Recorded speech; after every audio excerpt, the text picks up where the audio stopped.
Hey guys, so I'm just starting live stream. If you're on this now, it's about 2:32. So if you want to hop ahead about a half an hour, that's when the class is going to start. So if you're getting this recording and it's pre-recorded, if you're live, you're kind of stuck here.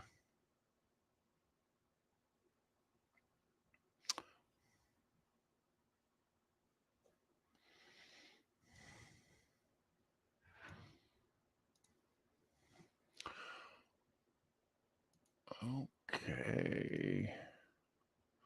So we got 4 eyeballs. How you doing, everybody?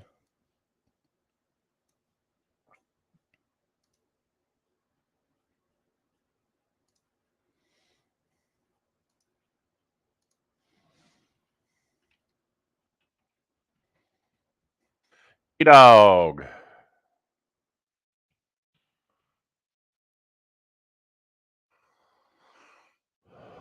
Kikyo, hello.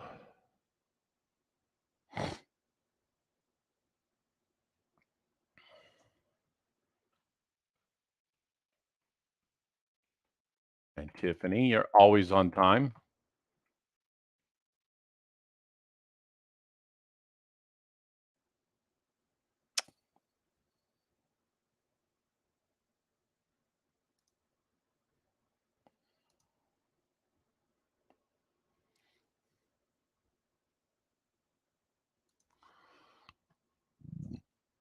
Oh, excuse me. How you guys doing today? Jim, where are you from? I don't recognize your name.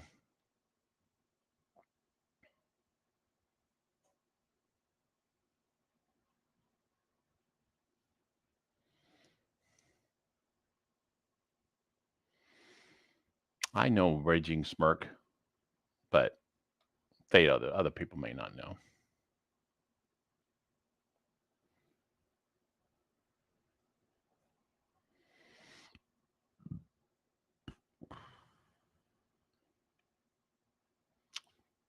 Tikio, did you say your brother was coming in and out too?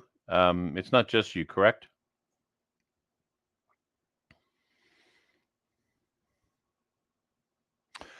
Tracy, hello. Nice of you to join us from the UK. Now, Tracy, you're going to have to help me out here because this is the US Constitution. Curious why you're here. I'm simply curious. You're welcome here. We'd love to have you here.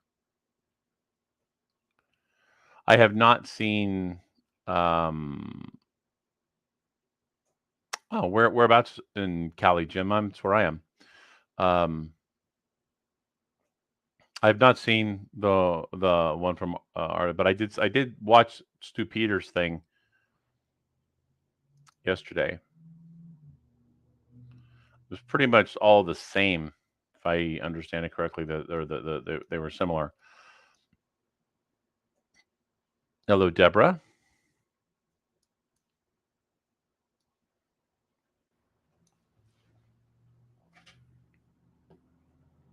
And Tracy, we're in the UK.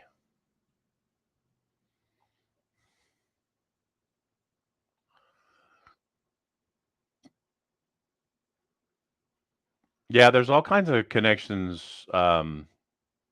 Smirk, there's all kinds of connections with that. The Watch the Water. Um, it was yesterday was the 17th. No, no, that wasn't the 17th. It was the 17th episode of Glitch. Sorry. Um, but okay. Okay, yes, Jim. Okay, okay. Now I remember. Now I remember your name. Your name sounded familiar. But getting back to you, Raging Smirk. Yeah, that was some crazy stuff. We'll see if it's right. Um I don't know. I don't know. It's very very interesting stuff. Hold on a second.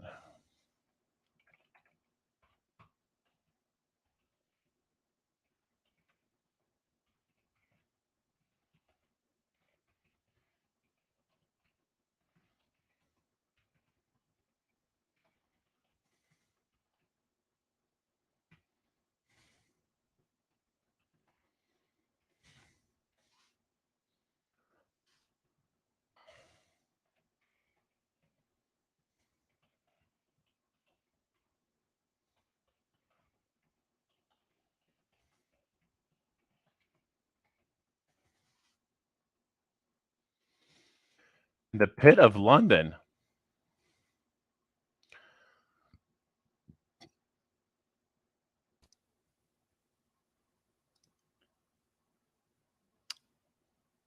You don't like it in London, Tracy?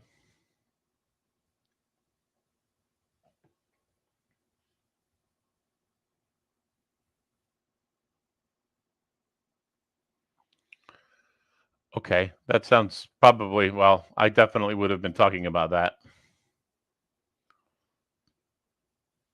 That sounds like something I would talk about.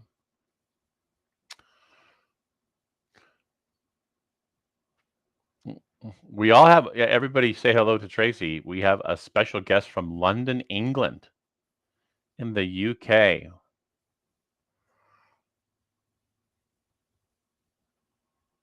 What, Tracy, give us a little bit more than with everything going on. Can you, curious. I'm just curious. And what time is it there?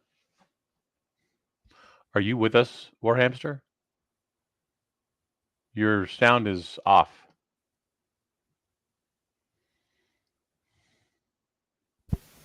How's that?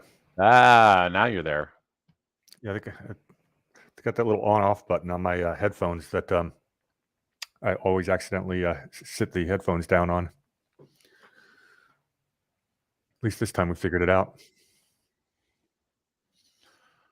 10:39 in London, England.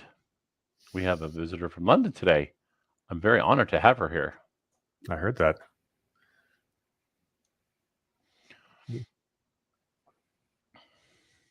I haven't talked to Doug.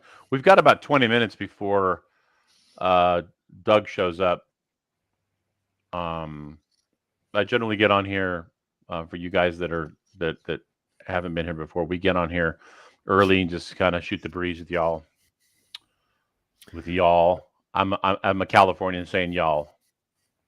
Well, I'm a Texan who still says y'all, but I'm allowed to. Okay.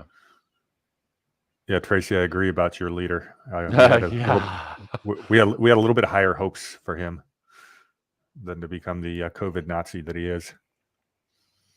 It's not Bojo, it's Bozo.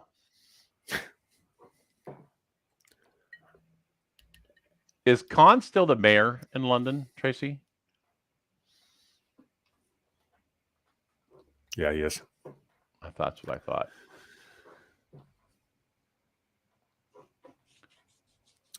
Did you get through all the Cobra Venom videos? No, not. Because I was interviewing Jim Willie. How'd that go today? It went really well. By the way, I secured Mike Harris. I'm very excited about that. Next Wednesday. Okay. I like Jim. He's a very, very likable guy. Mm-hmm. Did you how deep down the rabbit hole did you guys get economically? Not really much. He really wanted to focus more on Ukraine, and so that's kind of what we did. We talked a lot about Ukraine. We talked a little bit about California, and we talked about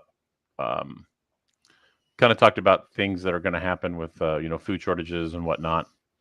So I think there's going to be food shortages in America, but it's not like it'll be all foods. I agree with that. Diets will have to change. Yeah, it'll be hit or miss when you go to the store. Maybe once and for all, we can get rid of our ethanol. They're actually talking about that earlier today. Quit putting your food in the gas tank.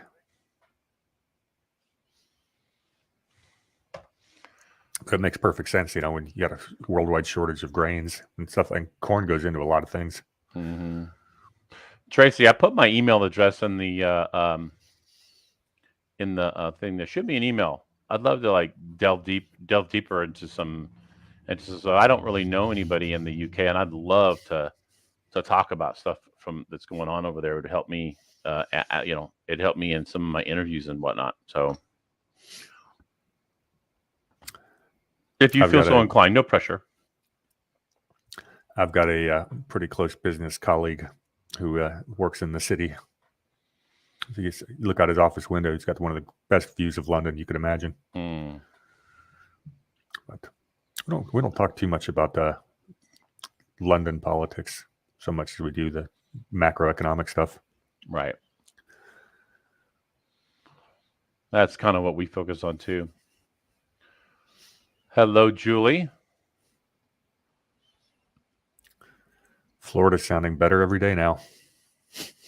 Except for the water. What's wrong with the water? Don't you remember? Jim was talking about the water. Oh, yeah. Gotcha.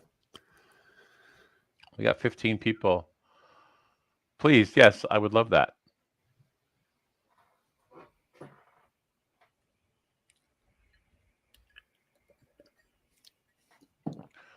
It's funny. I've lost all of my friends in my local sphere. I don't really have any friends in the local sphere anymore. All the friends that I have now are as I've met from social media and things that I've done. And it's great because now all the people that I talk to, we have things in common. I don't sound crazy. I don't sound crazy when they feel like they can talk to me and put their stick their neck out and not be ridiculed, which is a big deal. Yeah, that's what I'm saying. I really am lucky to have such a large group of friends that are in the Patriot movement just locally. Mm-hmm. I mean, I can send out a text and I've got 20 people to meet me for happy hour. I would love to be closer to you, but it's an hour and a half for me to get to you. Yeah. I just did 3-hour drive on Sunday. I'm not going to be doing that too much more often. That takes a lot out of you. Yeah, of course, there's a decent chance that I'll move out to San Marcos in a couple months. Are your parents out in San Marcos? No, my parents are in Del Mar. Okay. They're one of the main reasons I live here. I got a built-in dog sitter. Because anytime I'm going to be gone for more than 4 hours, I just drop my dog off at mom and dad's. Julie, where in Florida are you?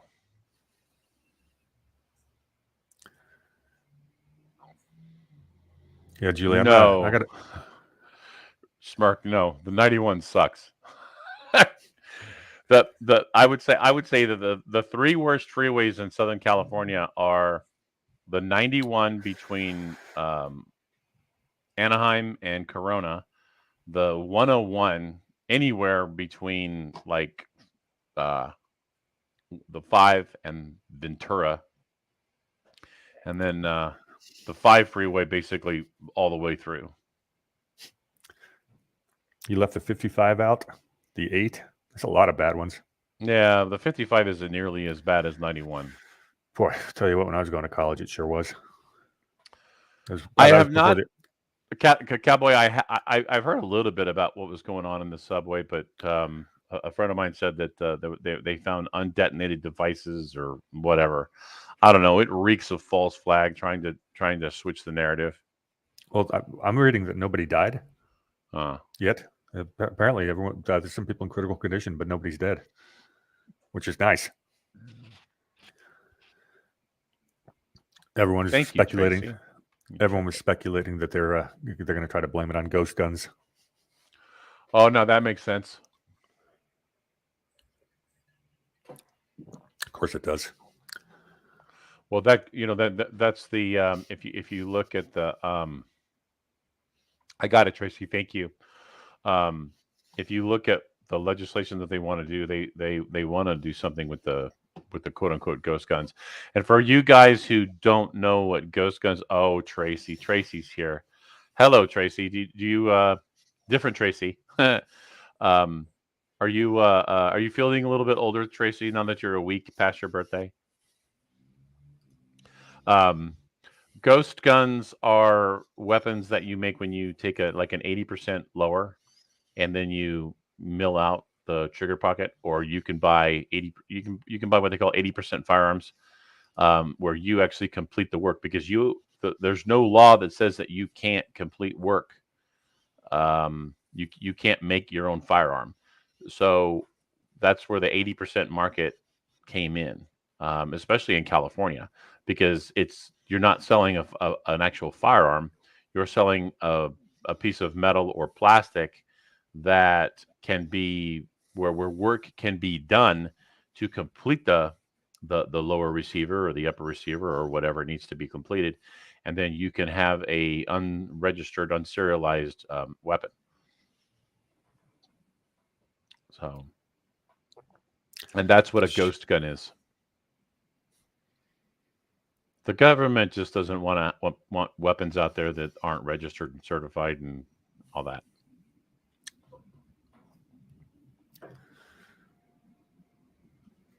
So, Julie, about Florida, if I were to move there, I want something on the coast. Yes, it's got to have very good scuba diving, and which means the water temp is 78 degrees or above year round. What do you got? Also, would be nice to be close to an international airport so I could take a little bunny hop over to the Caribbean. Julie said she spent she's about 20 minutes north of Tampa, and she spent 7 years in San Diego. Saw that. What part of San Diego, Julie? I am in North County. Matter of fact, if I picked up my computer and flipped it around, you guys could see the Del Mar racetrack from my window. Yeah, and happy birthday, Raging Smirker. Belated birthday. Is that today, Smirk? No, his birthday was Saturday. Oh, Saturday. There you go. I'm going to delay on that scrolling chat. I've got two Tracys now. I've got Tracy E and Tracy Sutherland. We'll call her London Tracy. So to differentiate, because we've got London Tracy and Horsetown Tracy. We've got Tracy E and we've got Tracy who spells it with an E. Yeah, that would be too confusing for me. Way too confusing.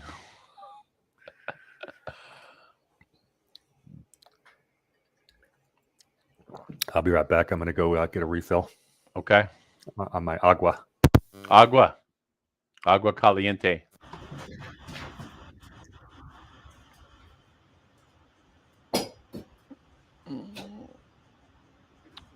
This is a we kind of have a really nice a nice close-knit community, and we typically have about anywhere, it varies.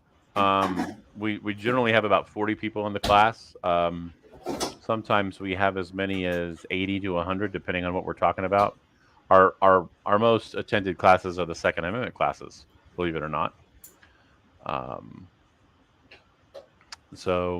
Yeah, we have we kind of have a little family here. The people who do come in live, they tend to come in every week, and I see many regulars.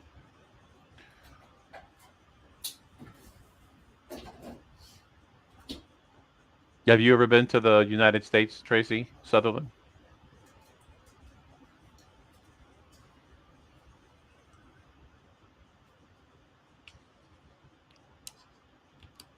Oh, the Tracys have something in common. Tracy went to college in London. Tracy E, the Horsetown Tracy.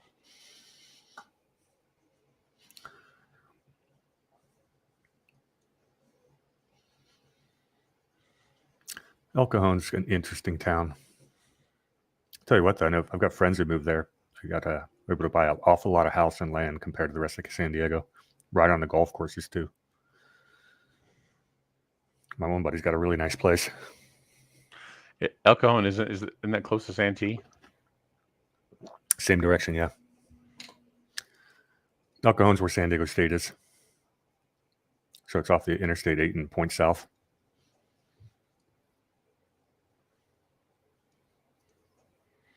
Yeah, that's just a little bit. I recognize it because I have a really good friend who lives in Lakeside. Thank you, Julie. I'm looking at a map of Florida right now.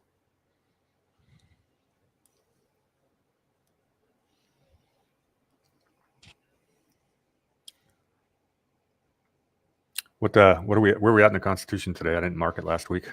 We are Article 3, Sections 2 and 3, Judicial, finishing up the judicial branch. That's right.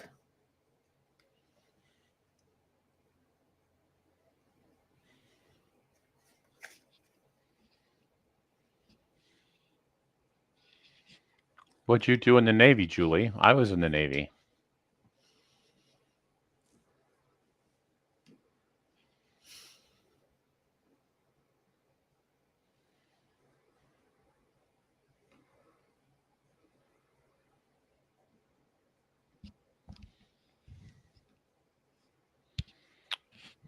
Have you talked to Doug at all today? No, but I did talk with one of the gals who was in class with him. They had Alan Myers finishing up his Fed Ed today. She tells me, she goes, have you been through Alan's Fed Ed? I go, yeah. She's all, weren't you depressed at the end? I go, no, because I know how the story ends, or how it might end.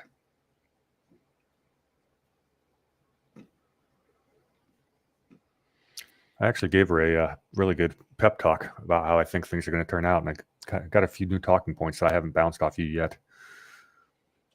So if you're going to jump on that call later tonight, you'll hear some new things from me. Me? Yeah, you. What call? Check our signal thread. I was talking about something one of the guys said. I said I got a different take on it. Let's jump on a Zoom tonight. Okay. Oh, 6 p.m. Pacific? Yeah, I could do that. I'll send out the invite shortly, or I'll send the invite out when we get done here.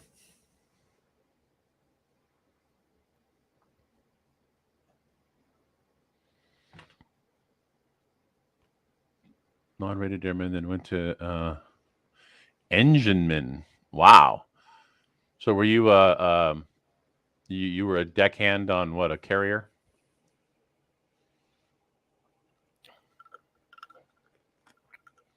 Is the Comstock a carrier? No. I think Comstock's probably a DDG.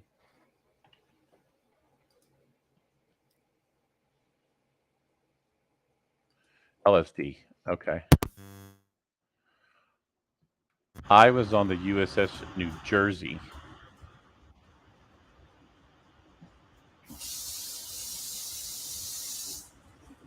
Yes, Julie. I had a so I kind of had a when I initially was going to go in, they were going to put me in as a non-rated airman. That's what I was going to do in the fleet. I got down to MEPS to go in on my enlistment date, which was like March the 3rd or March the 8th or something like that. And then they didn't take me for some reason. They didn't like, I don't know, it was something about a physical they didn't like. They said, no, you got to come back and do this all again, which was the greatest thing that ever happened to me, because I went back in and I went in as an AG, so an autographer's mate, and that was the greatest duty ever. No, I was a AG. AG is weatherman. So I did, because I wanted to do something in aviation. I to this day I love aviation. So, and I ended up, I wanted to be on a carrier, do something, and I ended up getting on a battleship.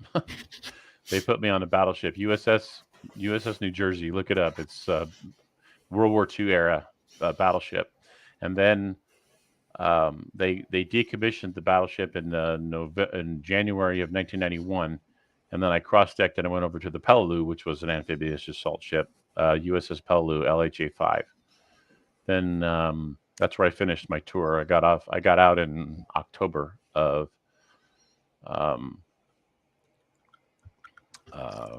October of 91. Flew home from the Gulf. We were over. We relieved the USS Iwo Jima on station in the Gulf, and I flew home. That was a fun trip. Not. Raging Smirk says he was on the Doug, Jersey. He says, I caught Doug on Patriots Soapbox with Alan. Was that on just this last Sunday? That's interesting because he was at that event with me until like 5 o'clock. I was wondering if he was going to be able to make it home in time to do a 6 o'clock show, but I guess he did. I scored so high on the ASVAB, I could have done anything I wanted.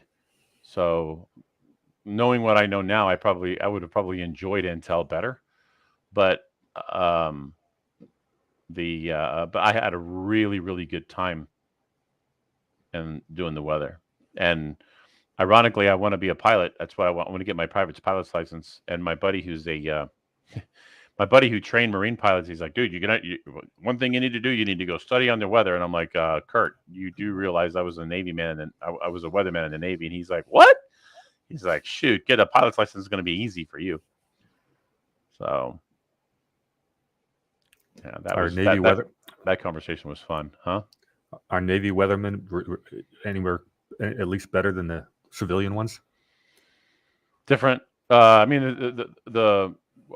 all share the same data because there's no monopoly on data for the weather. The more you have, the better you can predict. And here's a little trivia for you. When they say that there's a 30% chance of rain, essentially what they're saying is that in the previous, when all of the conditions have been this way in the past, it has rained 30% of the time. I don't know. San Diego, it's pretty easy. All you got to do is look out across the ocean and see what's coming.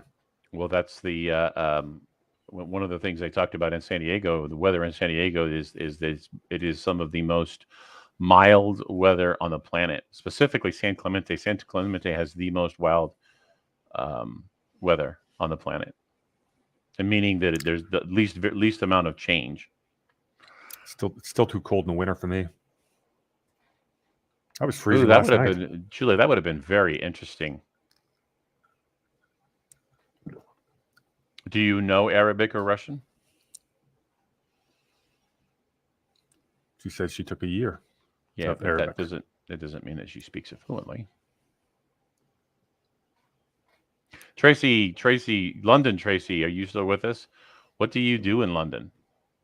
And how did you get involved with this kind of stuff? And how did you find us? Yeah, that's the question I'd like to know. So we can replicate it. Oh, she answered me. I didn't say where in California have you visited?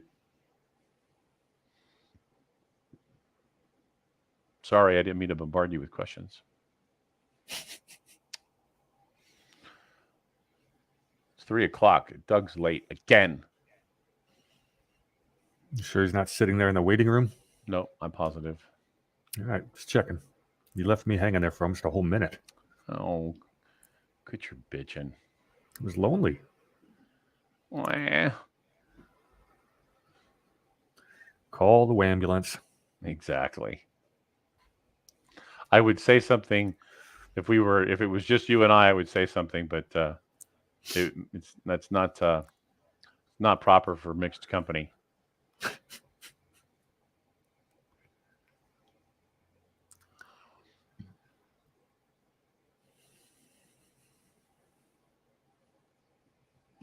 Yeah, they did name battleships after states. I think the state moniker actually went to the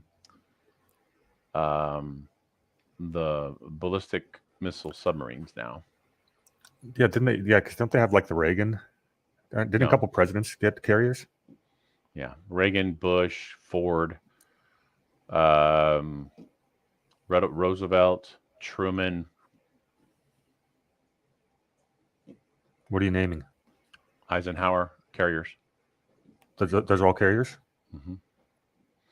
Yeah, the ones that are active right now, CVN 68, which is the Nimitz, 69 is the Ike, 70 is Carl Vinson, 71 is the 71. I want to say is the what's the 71? Does that mean we've had 71 carriers? Mm-hmm. 71 is I think the Roosevelt. 72 is the Lincoln. 73 is the 73 is God. I used to know these off the top of my head, and I'd have forgotten. Biden. Yeah, right.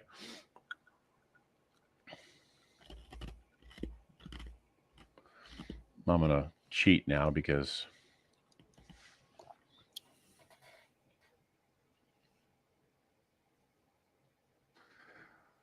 let's see. 71 is a Roosevelt, 72 is the Lincoln, George Washington is a 73, John C. Stennis 74, Harry Truman is a 75, Ronald Reagan is a 76. And 77 is, I believe, 77 is the, no, what's the 77? They don't, I remember why I wanted to forget it. It's the George H.W. Bush. 78 is the Gerald R. Ford. 79, which is being built, is the John F. Kennedy. 80 is the Enterprise. 81 is the Doris Miller, and 82 is yet to be named, but they are all the Gerald Ford class. Oh, those are people don't like Los Angeles or Santa Monica, but you know, I like Southern California. You know, there's parts of LA that I don't like, but Santa Monica's gorgeous. Oh, look who's here. Doug decided to join us today. And look at, he got his thing also. He looks mean. He looks like he's mad. Yeah, because I got here 15 minutes ago to make sure I had plenty of time.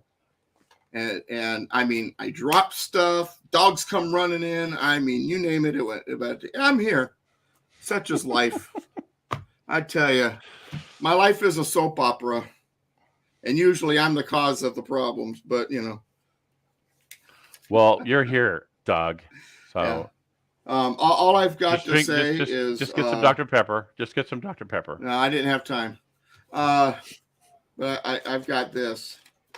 All I've got to say is I don't know what spell my wife was conjuring up on Sunday, but Brady's a fan. Yeah, I had a good time hanging out with her. Yeah, or war hamster, whatever. Yeah, at least make the effort, Doug. I mean, just try. You don't have to get it act like I'm making the effort. No, she really likes you. She says, "Wow, that Brady guy, he's really smart." Like, what am I, chopped liver? But you know, we're at an event on Sunday, the Conservative Conference by Unite IE, which I'm a founding member of, and they work with the local 590 AM radio station to put on this event. Sebastian Gorka, Larry Elder, Pastor Tim Thompson, Charlie Kirk, Jen, and Grant from the morning show on The Answer locally. And it was a fairly good event. Now, of course, the speakers did a great job in getting me and Warhamster to just shake our heads a little bit, but you know, were they rallying the rallying against Russia and support Ukraine? Sebastian Gorka sure was.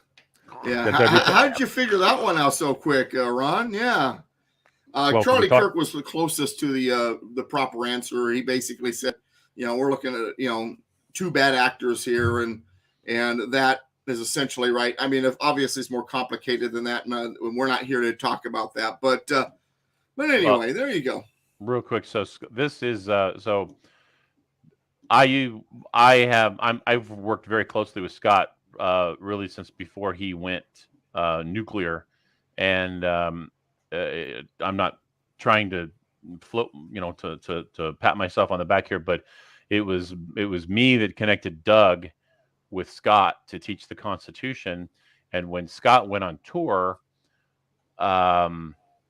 he couldn't do this on a consistent basis. Therefore, I kind of jumped in and took the bull by the horns, and I was the one that kind of continued this on. So this is still Patriot Street Fighter affiliated, and I'm the one that posts that. Tracy, I'm the one that posts that in the Patriot Street Fighter chat. Yeah, I used to do this class with Scott, and just Scott's schedule got to the point where number one, it was real hard for us to get our schedules to work and for him to even be able to do it. Yeah. And number two, every time we put Patriot Street Fighter on the video, YouTube would kill it. Yeah. So we made it Constitution class for Mr. Constitution just so that we could kind of make sure that the classes stayed up and stayed on. But this is essentially Patriot Street Fighter sanctioned. So yeah. And pretty much all the group here, all the followers here are here as a result of fandom with Scott. The only confusion is that Ron has known Scott for a very long time, and he's known me for a very long time, and it took him until when he did to introduce us. But hey, I get Ron's human, So no. It was it wasn't time yet. Scott and Doug are both responsible for Ron and I being friends, because I went down to the show to hang out with Doug, and you were there supporting Scott. Yeah. Next 10 minutes later, Ron and I are best friends. So he came up. Scott is the one that had in his Twitter profile, he said he was a Q Patriot Street Fighter.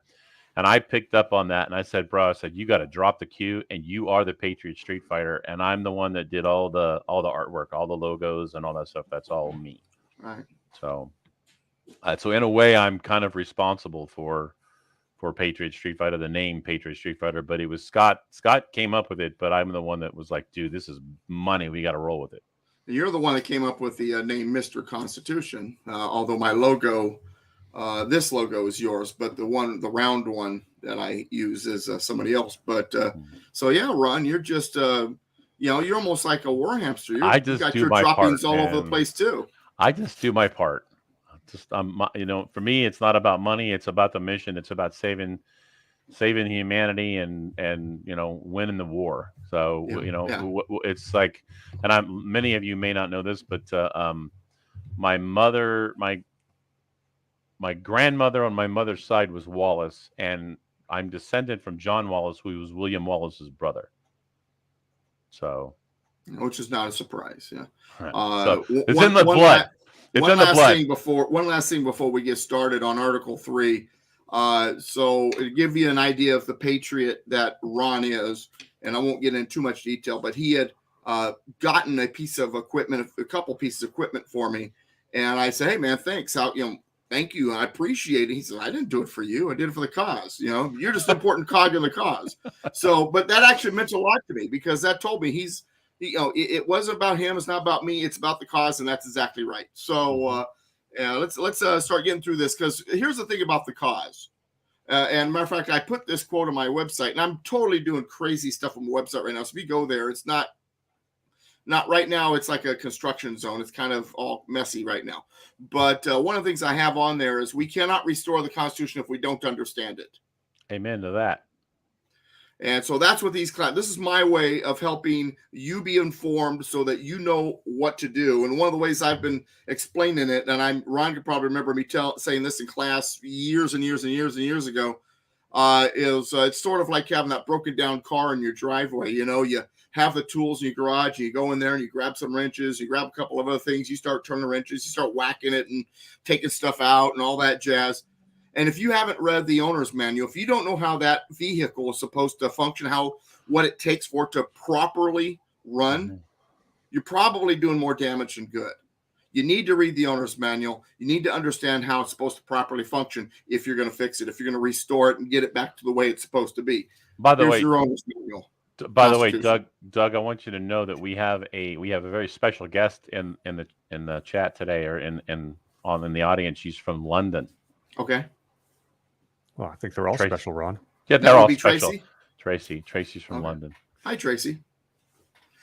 I love it when people who aren't Americans want to understand the Constitution.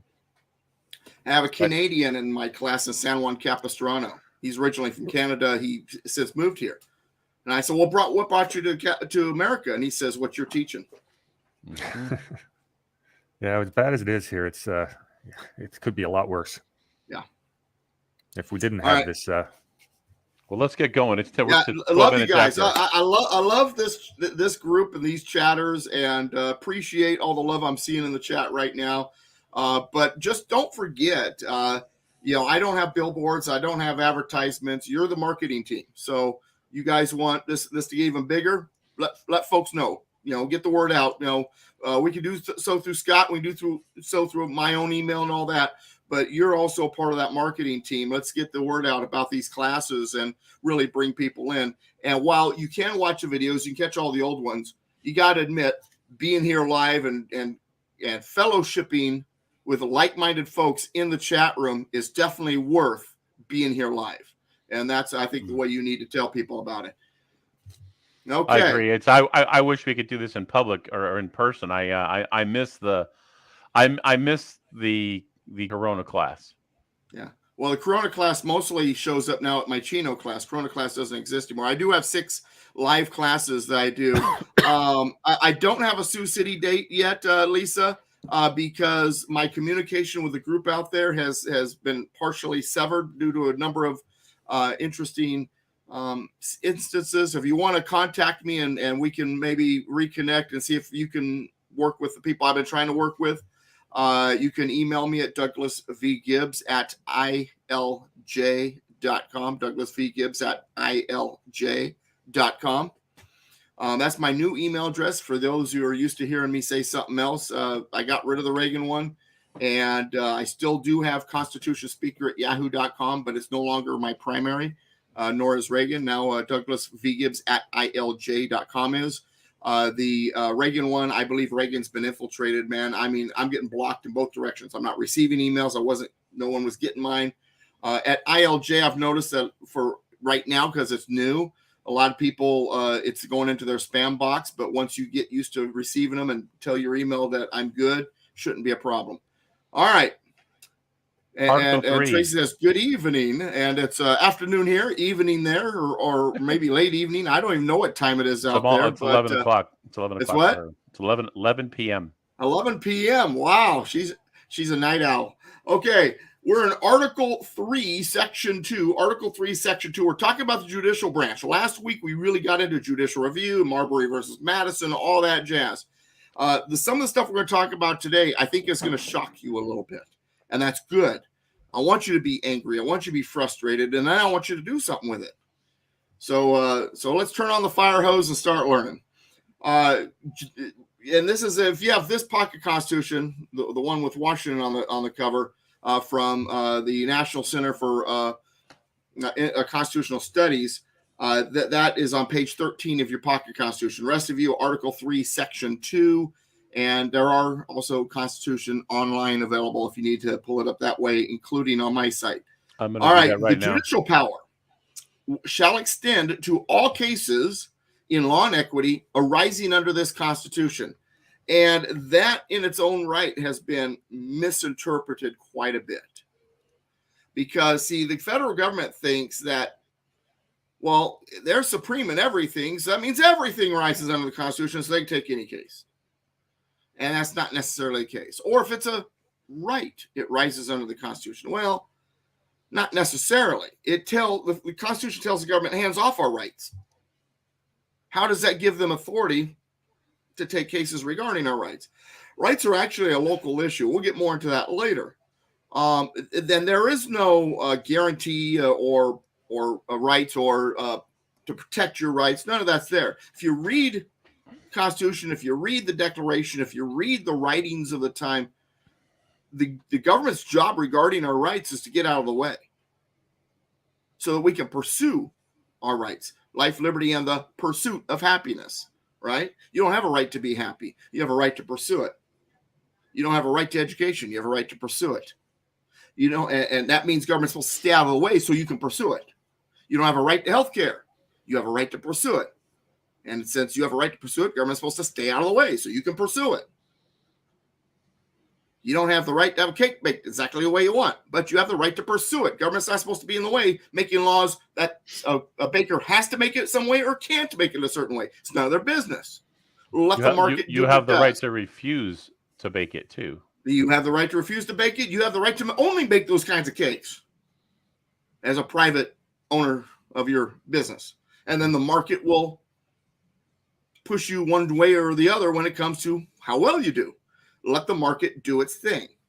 The government's supposed to get out of the way.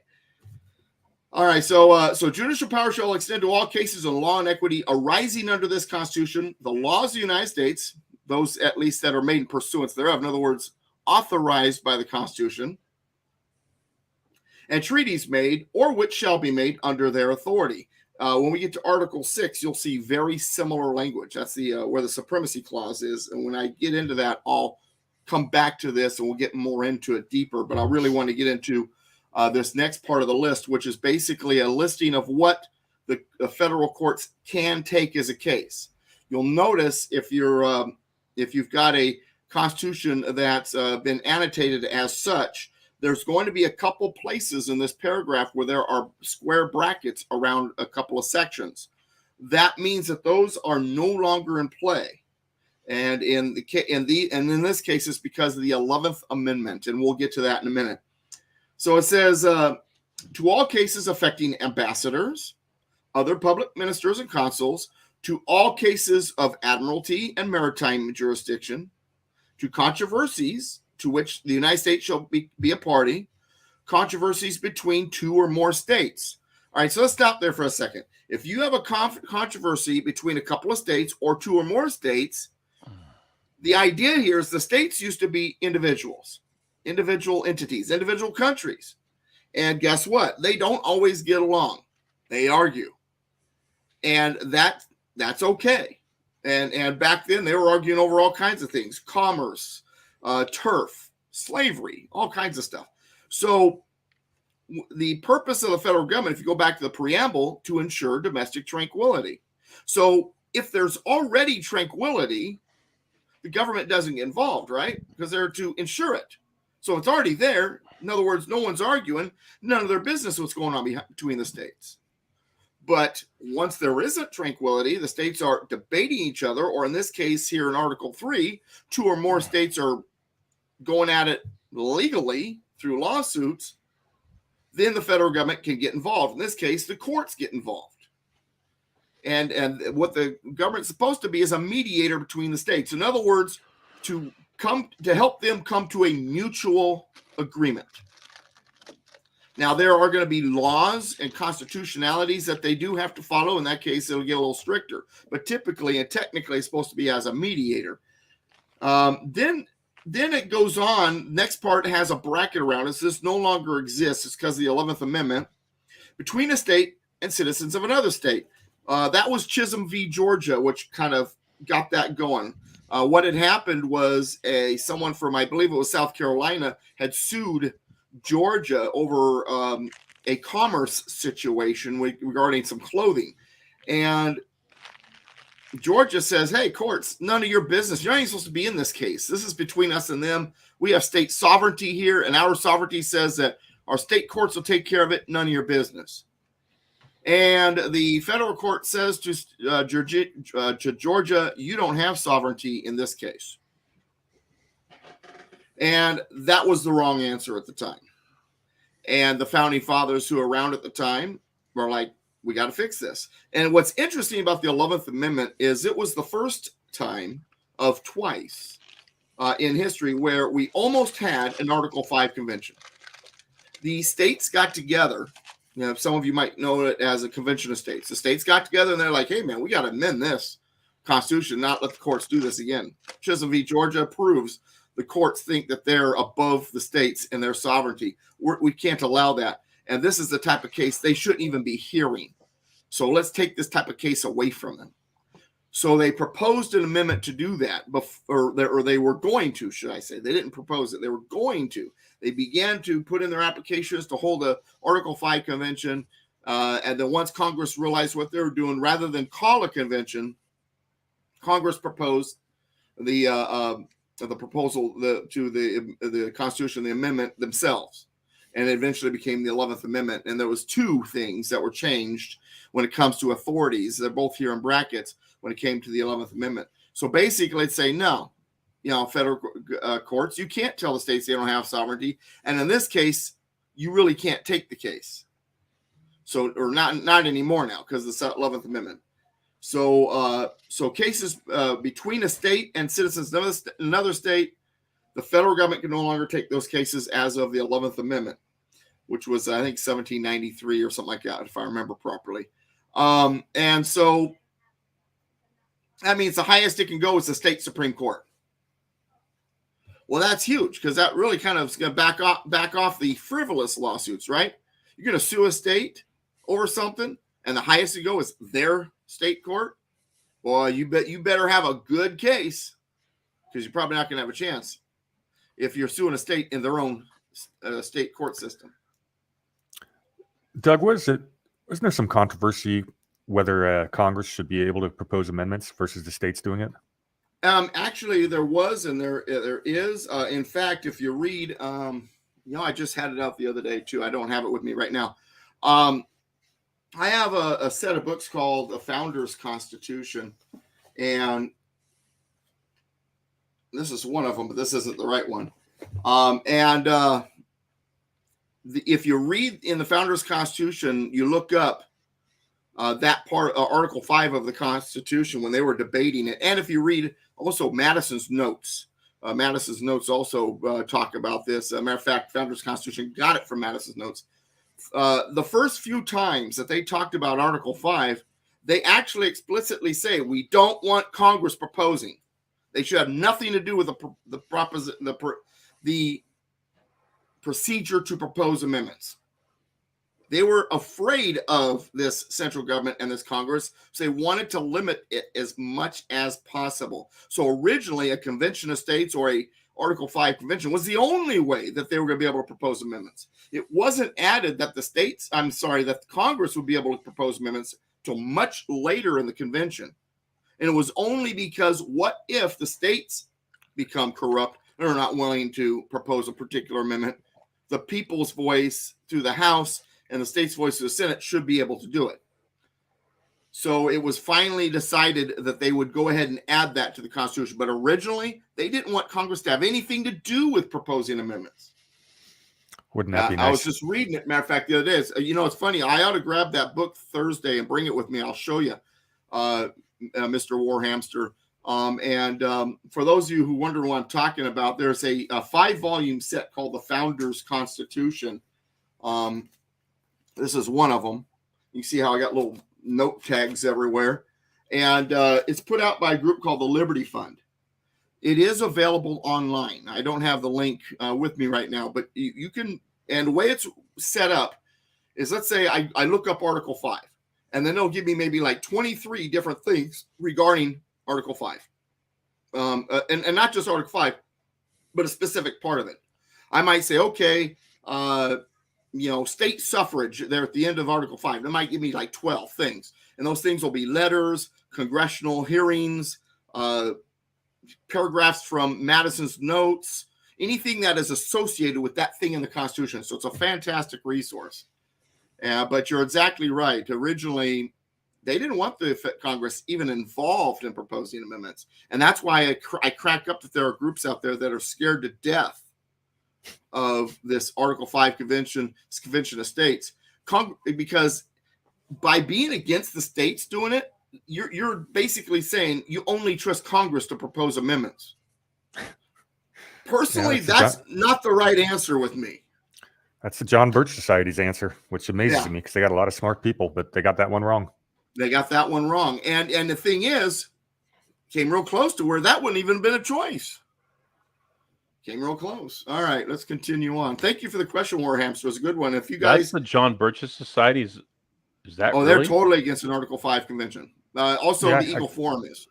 Yeah, I got into a debate with a couple of John Birchers at an event last month, and they knew their argument really well, but I think I still got the better end of it because I know Doug Gibbs, so it makes it easy. Well, and the thing is, and good evening for those of you who are still popping in and saying hello. And Julie, history students, a history teacher, you know you're doing well when the history teachers want to hear what you got to say. I have a history teacher that used to come to my Temecula class, and he would always be on his device while I was talking. And so I finally one day I say, hey man, I noticed you're on your device a lot. I mean, are you not interested in the class? He says, no, I'm looking everything up that you're saying. And so far, I haven't found you in error. Oh, okay, cool. Keep it up. But I appreciate, Julie, you being there. Good to see you. All right. So now let's now that we are understanding something here, because I really want you to understand this, and I can't emphasize this enough. They did not trust this new government, but they realized it was necessary. So, what a tough situation here. You need it, but you don't want it, and you're afraid of it. And so you're going to put as much shackles and a cage around it as much as you can. They just fought big government with the American Revolution. Why would they want to create one? Was kind of the response with the anti-federalists. That's what they were saying. So you guys are nuts. But the thing is, the country would not have made it under the Articles of Confederation because you've got to have some uniting force. You've got to have some of a central system on certain things. Especially when you're trying to exist in a world of empires and oligarchies. And you can't be completely isolationistic. You've got to participate in the community of nations. But you're up against all these tyrannical systems. And what are you going to do? Send, an ambassador from each state all together for a state dinner? No, you've got to have a central representing authority when you're talking to the rest of the world. So, the President of the United States can host dinners with, visiting ambassadors and leaders and things like that. When when it comes time for a treaty, we don't have 50 people from each of the states going to negotiate the treaty. Question, we have Doug. one, the president, Doug. But we don't trust him completely. So we say, hey, you can negotiate the treaty, you can sign the treaty, but the states through the Senate, they're going to approve the treaty. Doug, so that's kind of having a little bit of your cake and eat it too. Yes, sir. We have a question. Does Article 5 say anywhere that states must submit applications that they are the same from each state? That isn't. No. Okay. And isn't it true that we actually have 39 state applications counted in Congress to call convention? We have 49. They don't expire. They don't expire, and over the last 2 centuries plus, we've had over 750 applications by 49 states. You say 49? What about the 50th? That was Oklahoma, and they had one, and they rescinded it. And to add to that, I was going to say, when we get to Article 5, you'll notice there's a clause there that says Congress shall convene a convention of states. Yeah, they shall call the convention. They don't have a choice, and they haven't. So now the question is, okay, so if they refuse to, and they're told they have to, what's the next move? We'll get to that when we get to Article 5. I don't want to run it. But thank you for bringing that up, Warhamster. All right, good question. Absolutely. Conservative Cowboy did that, not Warhamster. Now, today's lesson is not about a convention of states, but it gets brought up because we're talking about federal power and authorities and different things, and it does kind of loosely tie into it. All right, let's continue now with the courts. Because remember, we're listing the types of cases they can take.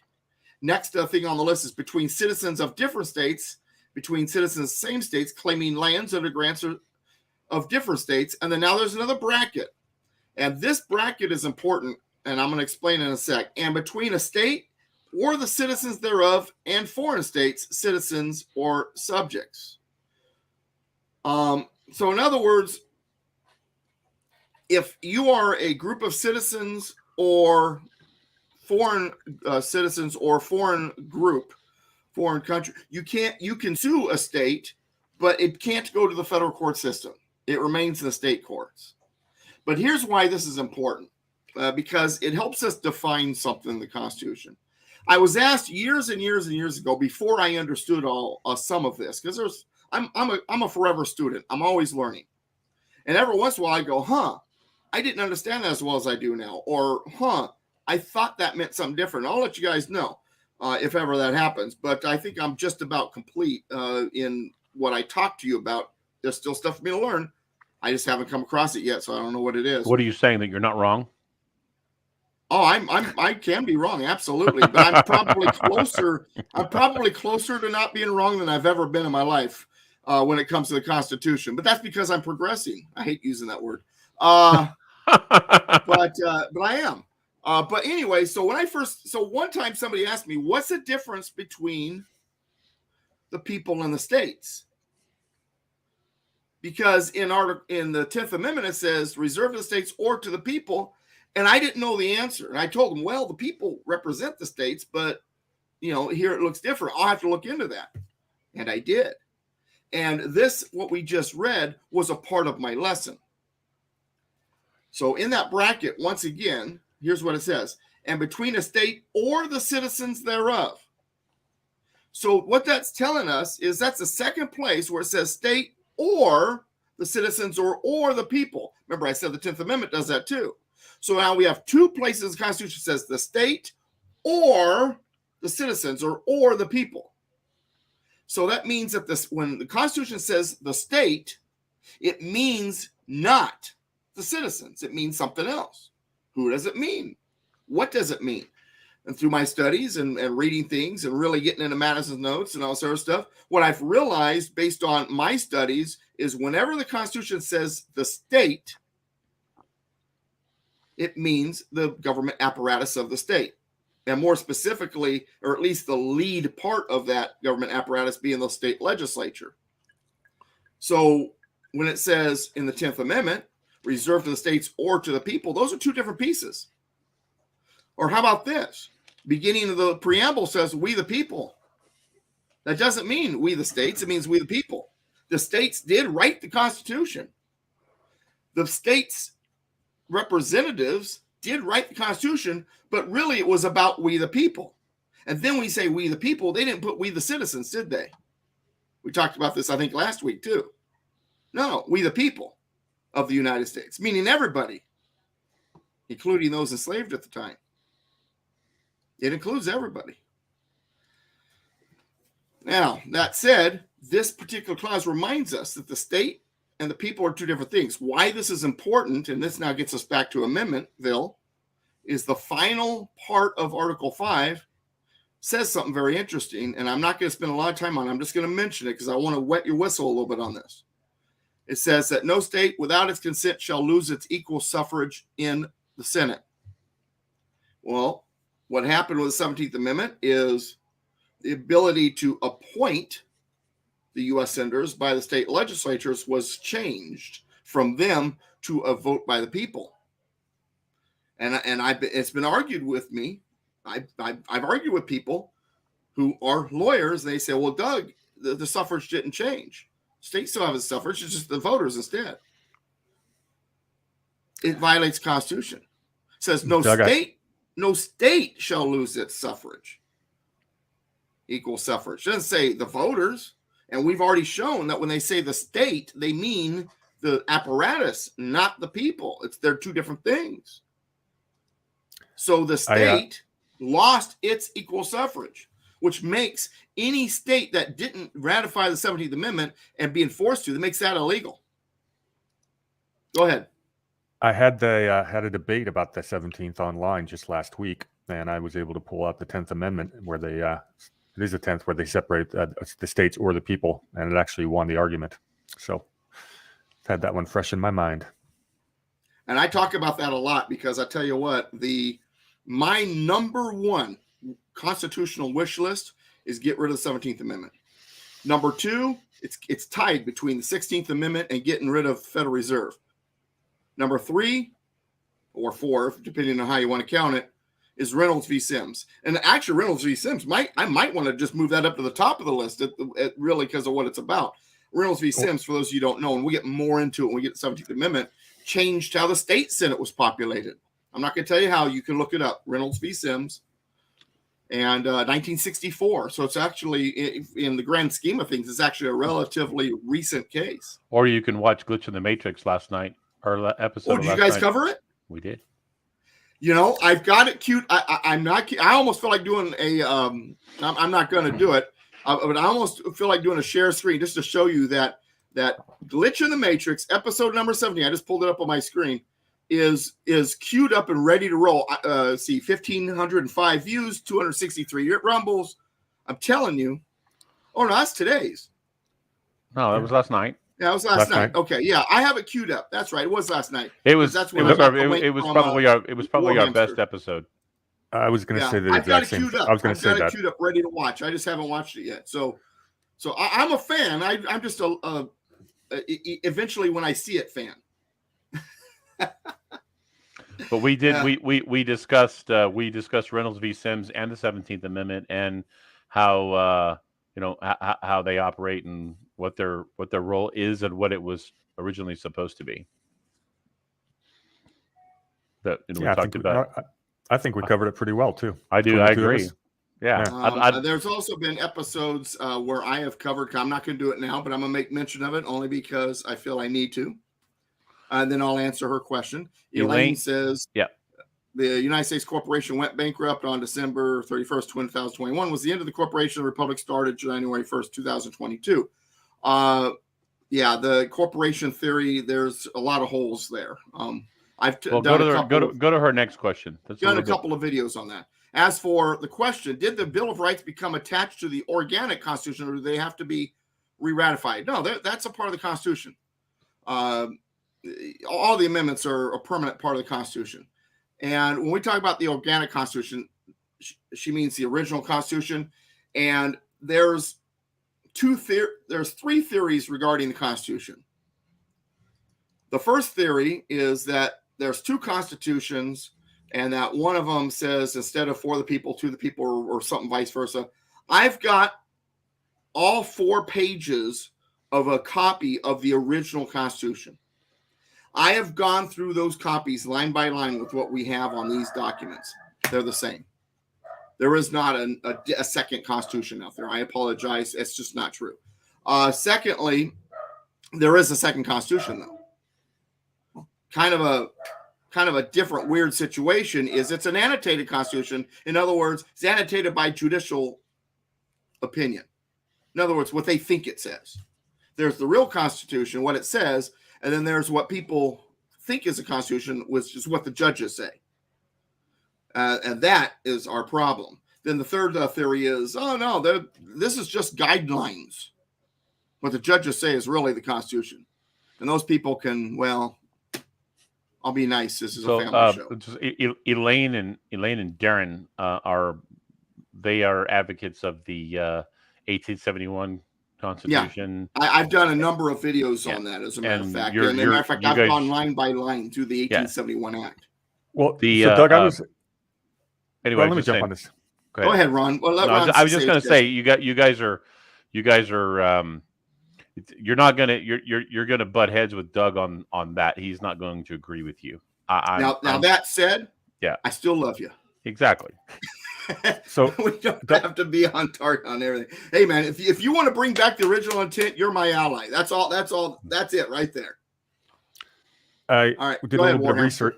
I did a little bit of research on the 1871 Corporation last week, and what I did is I looked into the 2 states that Hawaii and Alaska, and the documentation they used when they joined the Union. There's no mention of a corporation, but there's definitely swearing of allegiance to the original Constitution.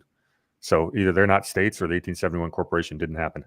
There's also brings up the Dun and Bradstreet listing that USA Inc. is in the Dun and Brad. Yeah, but it's a telecommunications company. It's not the United States. Yeah, just look it up. All right. That all said, let's get back on target now. Get back on the main path. I shot my rabbits. Get off the rabbit trail. Get back on the main path. So that's right. I bring my guns to the Constitution class to shoot rabbits because I don't want to go on too many rabbit trails. Okay. Next paragraph in Article 3, Section 2. In all cases affecting ambassadors, other public ministers and consuls, and those in which a state shall be party, the Supreme Court shall have original jurisdiction. This is one of Ron's favorites. We've talked about this one quite a bit in the past. What it's saying is, well, let me back up. There's two judicial jurisdictions. There's original jurisdiction and there's appellate jurisdiction.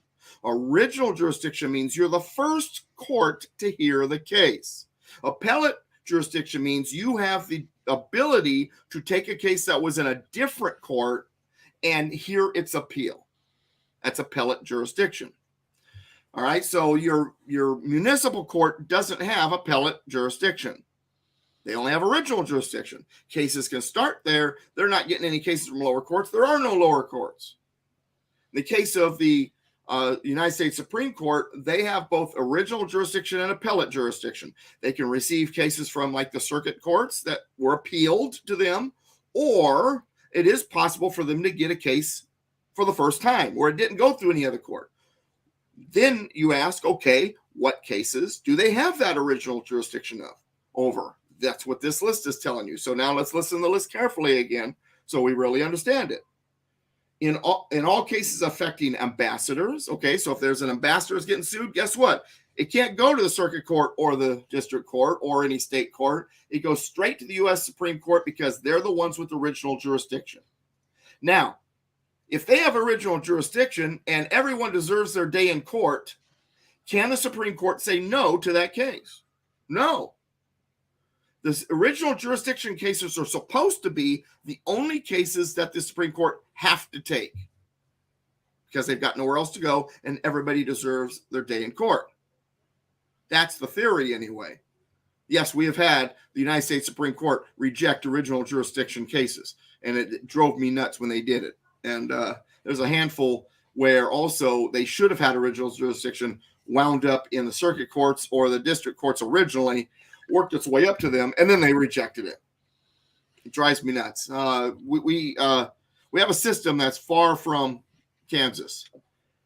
Now let's go back to that list. So in all cases affecting ambassadors, other public ministers, consuls, listen carefully, and those in which a state shall be a party. All right, so let's go back now to first the one I like to use the most, which is when Arizona had this immigration law they had passed. And Eric Holder, the DOJ for the chief judge, not chief judge, the Attorney DOJ General. guy, chief AG. Thank you, Attorney General. I don't know why I was brain farting for a moment, but the AG for the United States, the Attorney General for the United States, the federal government through Eric Holder decided they were going to sue Arizona for that immigration law. They said it was a violation of Article 6. State cannot have a law contrary to the laws of the United States that are subject to the jurisdiction thereof. Or no, I'm sorry, in pursuance thereof. And what happened was their attitude was the law says this, but we're not going to enforce it. And so we refuse to enforce it. And so by Arizona that they're going to enforce it, they're going the opposite of us, contrary to us, so it violates that article. That's ridiculous. But anyway, so that got filed in district court originally. Then it worked its way up to a circuit court, and they picked it apart, and it never made it to the Supreme Court.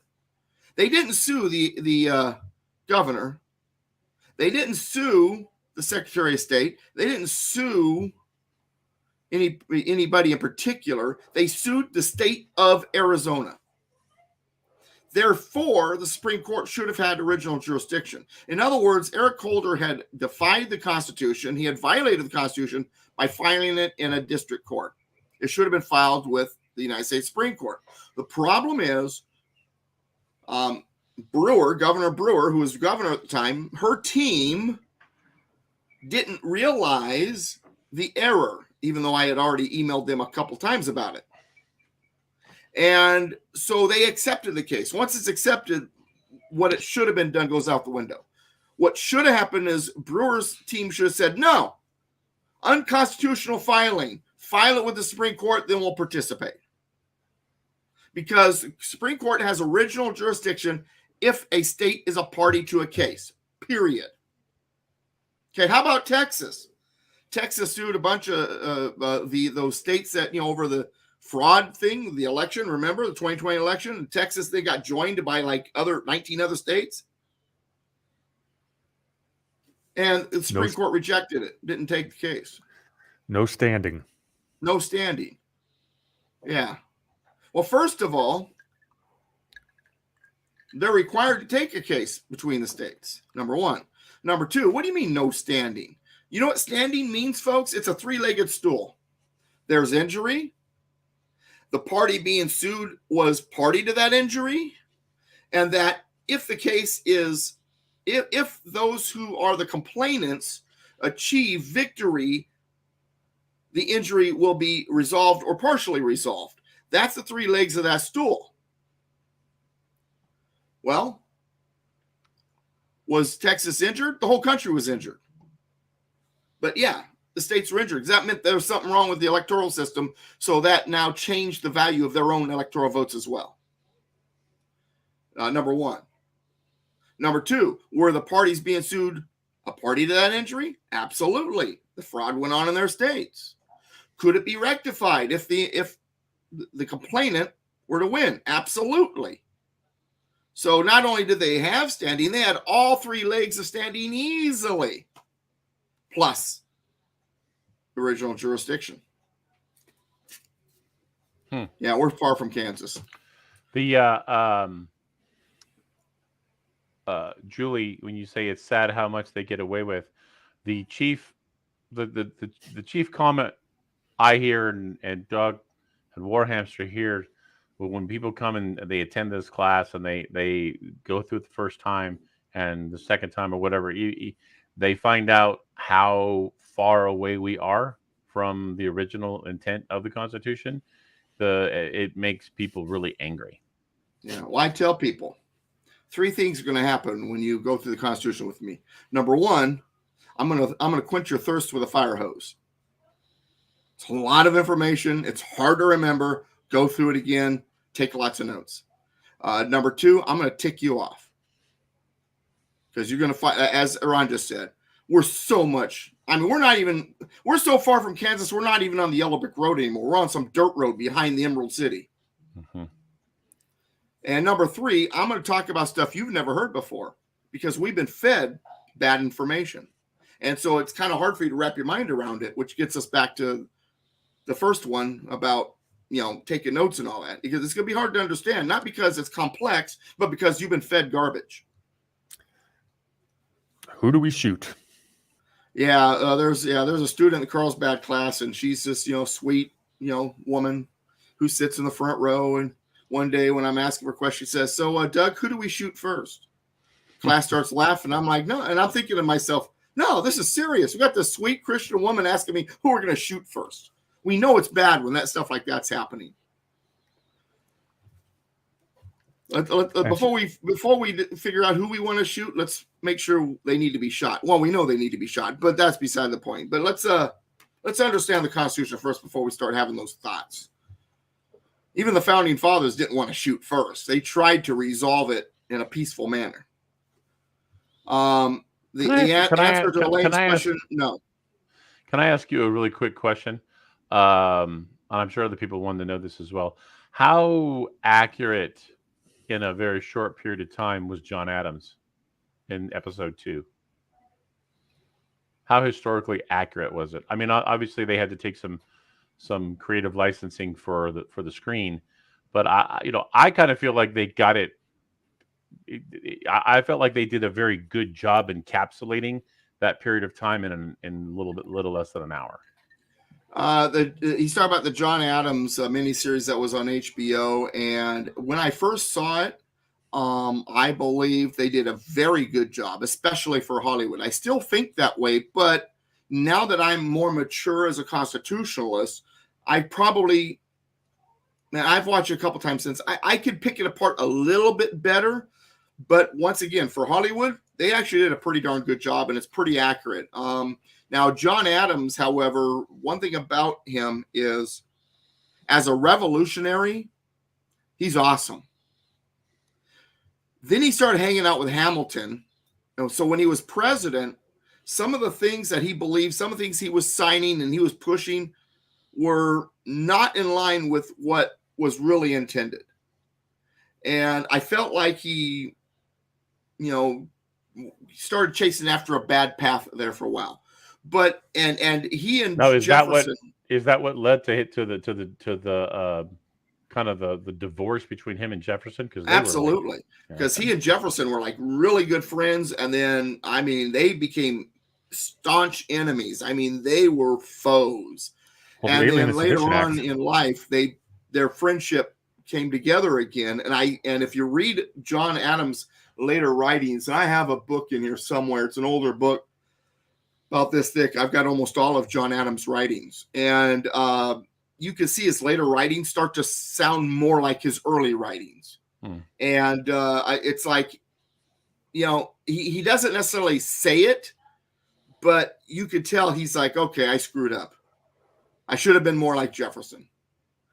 Julie says, I think Hamilton all but ruined Adams. I think you're on target there. But fortunately, Adams did rekindle his friendship with Jefferson. And when Adams died, he basically referenced at least, we still have Jefferson, even though Jefferson had died like a couple hours earlier. But it's kind of funny that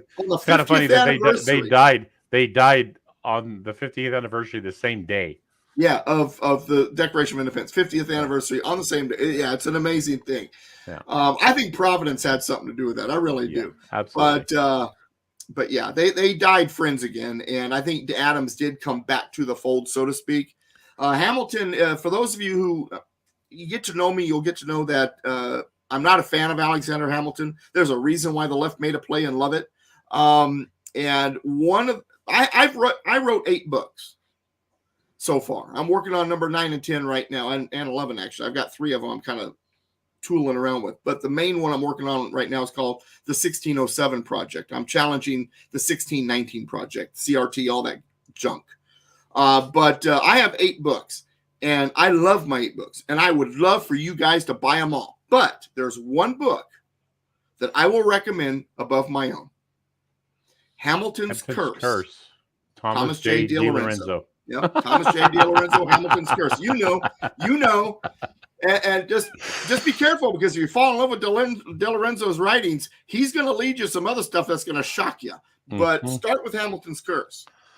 DiLorenzo is probably one of my favorite authors. That guy is amazing. And he is. And like I said, he's the only author I recommend more than me.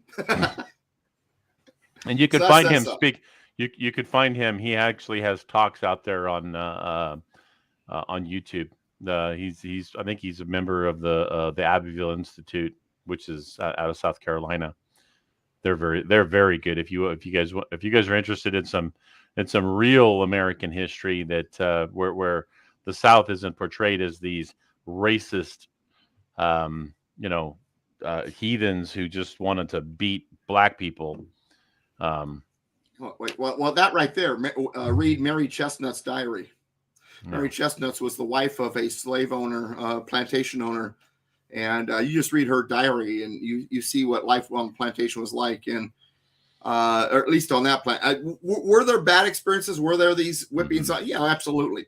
Some people are evil, but the overall, the narrative. What was the name of the book? Not in line with the true narrative. What was the name of the book? Mary Chestnut's diary. Yeah, it's very interesting. For example, one of the things that she talks about in that diary is her husband and her sons at one point needed to take care of some business. So the men of the household left the women of the household, the mother and the daughters, alone with 3,000 slaves. And the 3,000 slaves had guns because they were given their guns so that they could hunt. But they didn't revolt. That's an interesting thing. Yeah, she's actually, now that I think of it, she's quoted very heavily in the Civil War, Ken Burns' Civil War. Mary Chestnut. Oh, is she? Okay. Yeah, she's that diary really is what started me on the road of studying Lincoln more, because like a lot of people, I thought Lincoln, first Republican, great guy, idol, and and then I started reading works like hers and a few others. I'm like, And I started looking at the constitutional things that happened under Lincoln. I went, And before I knew it, I was not a fan of Lincoln anymore. If you guys really want a crazy book, get It Wasn't About Slavery by Samuel Mitchum. Or you get The Real Lincoln by Thomas J. DiLorenzo. Yeah, those are eye openers. Okay, let's continue, because I want to wrap this up in the last 5 minutes we got here. Let's do it. All right, so then it says, in all other cases before mentioned, the Supreme Court shall have appellate jurisdiction. Okay, remember, I explained original jurisdiction, appellate jurisdiction, both as to law and fact. Now listen carefully, with such exceptions as under such regulations as Congress shall make. What that means is, if the courts rule or give an opinion that the Congress makes an exception to, they don't like, they think it's unconstitutional, they can use legislation to make null and void that ruling or opinion. Did you know that existed? Did you know that check and balance was in place? That's one hell of a check. Congress, did you hear what I said? Congress can make null and void judicial rulings and opinions with legislation. Give me an example. Roe v. Wade was unconstitutional. They made law with it, and the federal government has no business being involved in the issue of abortion. And everybody said, well, abortion is legal throughout the United States. Court said so. If we had had a constitutional Congress, they would have made a piece of law that said abortion is not a federal issue, so therefore any rulings or opinions regarding abortion are unconstitutional and will not be considered in effect. Well, we might get that ruling. We might get that ruling this spring. That Supreme Court is here in that case. Yeah, I've heard that. We'll see. I'm not holding my breath, especially with the Brown. Well, she's not going to change the vote. The one that really matters is Chief Justice Roberts, and he absolutely has given every indication that he's ready to overturn it. Yeah, we will wait and see on that one. I am. Yeah, not I won't hold my breath breath for Roberts either. I think the reason why he turned turncoat is because they're holding something over him. So unless the microfilm got destroyed, kind of thing, I'm not gonna get too excited here. Last paragraph in Article 3, Section 2. The trial of all crimes, except in cases of impeachment, shall be by jury, and such trial shall be held in the state where the said crime shall have been committed. So you get a jury. You're supposed to get your jury. You are entitled your day in court with a jury and all of due process. But when not committed within any state, the trial shall be in such places or places as the Congress shall may by law have directed. Washington, D.C., a territory, something like that. And then Congress could choose where it will be held. Let's see. Tracy says Judge Jumanji. You know what? I'm going to go ahead and do Section 3 real quick too, because I really want to wrap up. Let's do that real quick. Let's just knock it out. Treason against the United States. Treason. This is the definition. Take notes. Treason against the United States shall consist only in levying war against them, the states, or the Union, or in adhering to their enemies, giving them aid and comfort. Has BLM been waging war against the states and against our Constitution? Yes. Absolutely. No person shall be convicted of treason unless on the testimony of two witnesses to the same overt act. That's biblical. Two witnesses, that's a very biblical thing. See, Timothy, James, there's a couple of other places. Two witnesses, that's a big deal, biblically as well. But understand something. Even treason, they don't want this to be, you still have your rights. You can't just be, thrown in jail and throw away the key. You still have due process, and it takes two witnesses. Or on confession in open court. Then it says the Congress shall have the power to declare the punishment of treason. So for those of you who say, well, the punishment for treason is death, it says so in the Constitution. No, it doesn't. It says Congress can make or declare the punishment treason, and it is death, but it's not because it says so in the Constitution. It says that Congress shall make that decision, and they did, and that is death. But it doesn't say it has to be death in the Constitution. A lot of people think it actually says death is the punishment for treason in the Constitution. But now the next part is very important. But no attainder of treason. Attainder of treason would be the due process and conviction of. Okay, you've been attainted. You've been held and convicted. Attainder of treason. No attainder of treason shall work corruption of blood or forfeiture except during the life of the person attainted. Corruption of blood means you got convicted of treason, your children or anybody else that's related to you by blood, they are not guilty. They will not be punished. They will not have to pay reparations. You are your own person. You made your decision. You are guilty, and that's it. If my father had committed treason, it would be unconstitutional for them to come after me because I'm a different person. I am not required. It shall not work corruption of blood. Well, that would go for slaveholders too, right? Reparations. That right there tells you reparations, or at least that idea, is very unconstitutional. It goes against the whole idea of what this country's about. Yeah, you cannot inherit guilt any more than you can inherit title of nobility. You just cannot. You are not Correct. responsible. You're not responsible for what people lived before you did. Well said, Warhamster. Great way to end the show, too. Thank you, everybody, for coming in and joining us today. And Article 4 next week. Yep, Article 4 next week. So, Quick question for you. What's that? I'm going to be up in Oregon again 2 weeks from now. I will do everything I can, like last time, to make sure I have a signal. But just wanted to give you guys a heads up that I will be out of town, but I will do everything I can to make sure I'm on the air. Okay. Very well.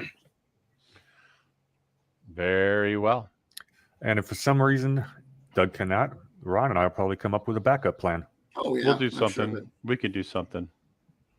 Well, I will say this. I absolutely love doing this. I absolutely love participating in this and absolutely appreciate Ron and Warhamster. Folks, you just don't know how blessed I am to have people like them around me. And I have a lot of folks that really help me out, but these two in particular have been an incredible influence on what I do and an incredible assistance. So, gentlemen, I wanted to make sure you got the proper thank you. Thank you for that. I appreciate that, Doug. And I'm on my way to San Juan Capistrano, so I'll see all of you. Have fun. Be safe. Thanks, Happy everybody, trails. for joining us today. All righty. Good night.